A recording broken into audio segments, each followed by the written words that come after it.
Hi everybody, Jye from JMACX Off-Road Solutions. Today we're just going to run you through a video on our Alpha 2.5 remote reservoir shocks, and in particular the Alpha Electrics.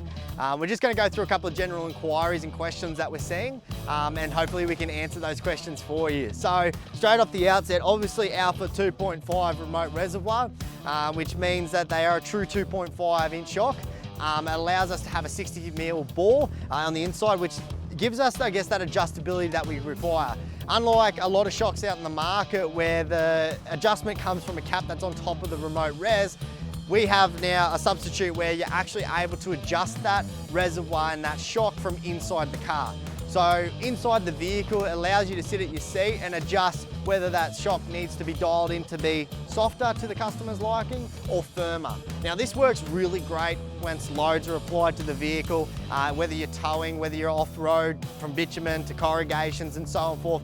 Having that ability and adjustability right there allows the customer to maximize the usage, I guess, of what the shock has been designed to do. Now, the 2.5 remote reservoir adjuster has 16 stage of adjustability. Now, for us, that 16 stage adjustability allows us to, I guess, for the customer in particular, to feel that adjustment, whether he's 0 firm or in between or at 16 the softest. The customer only has to dial a couple of clicks to feel the adjustability.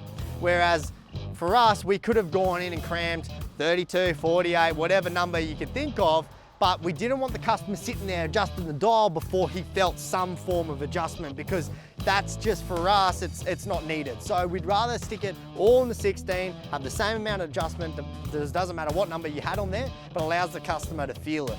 Now with the 2.5 remote reservoir, they've obviously been out a couple of years now, and we've had them in vehicles, Pro Touring, run them all.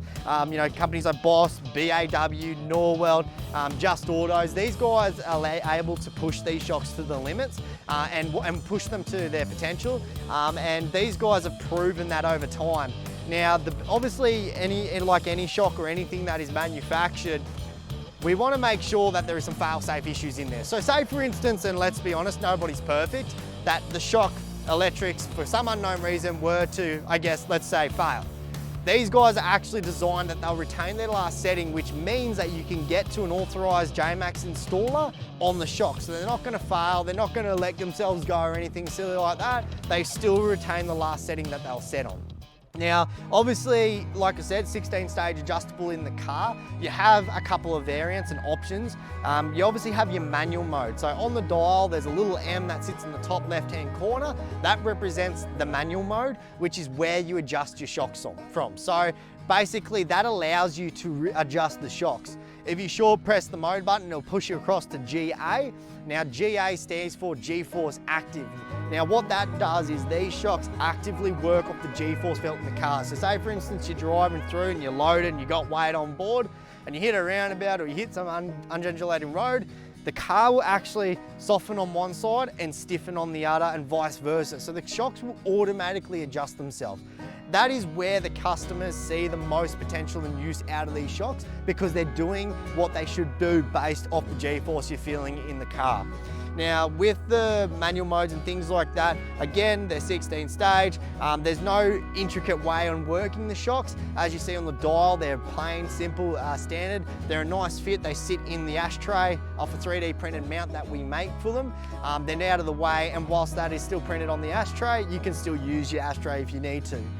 With the shocks too, we obviously have a manual version, which is 32 stage adjustable, where you get out and have to adjust them. They're the same build, so the Alpha Electric and the Alpha Manual are both identical shocks. Obviously the only difference is the adjuster.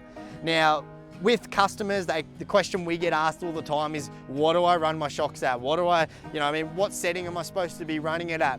Our answer to every customer that comes in through the JMACX store is, asking us what, I guess, setting to run the shocks on is like asking 10 different guys what's the best tire to run.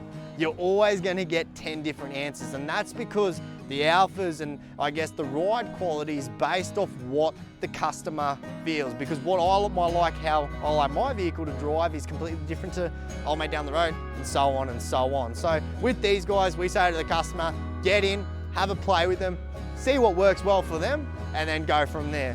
Look, if you have any other questions or queries or anything like that regarding the Alphas or 2.5 remote reservoir shock, don't be shy to jump on and give us a call on the main office line, and one of our friendly staff will be able to run you through any questions or queries that you might have.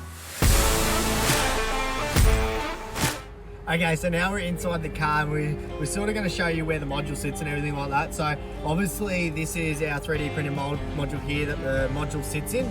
Obviously that there is 3D printed to suit your ashtray mount. So like I said earlier, you can get in, you can still use it, things like that. Now on the module itself, we're actually going to show you a couple of modes. So right now at the moment, you can see this car is in GA. Now that's represented by the little tab here that says GA. That stands for G-Force Active. So at current, this car is going to adjust itself when driving automatically. So these decimal points will jump either side depending on the G-force that the car feels.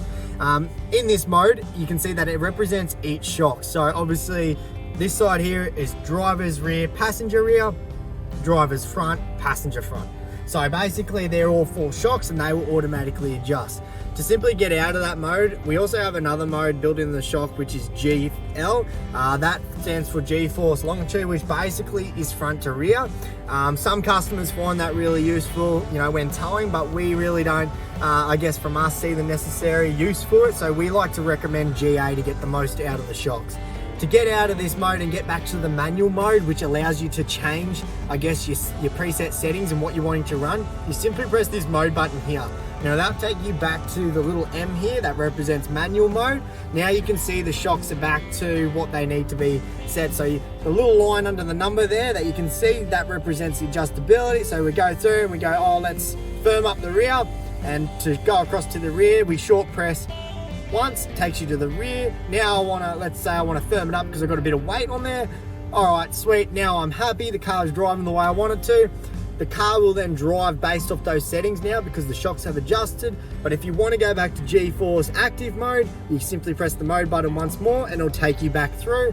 Now you'll see these shocks now adjusted to set on 6 and 2, and the decimal, they will adjust decimal each side of that. So basically that's the quick inside run through on the module itself, how we run them, how they sit in here. Like I said, still able to use your ashtray and things like that.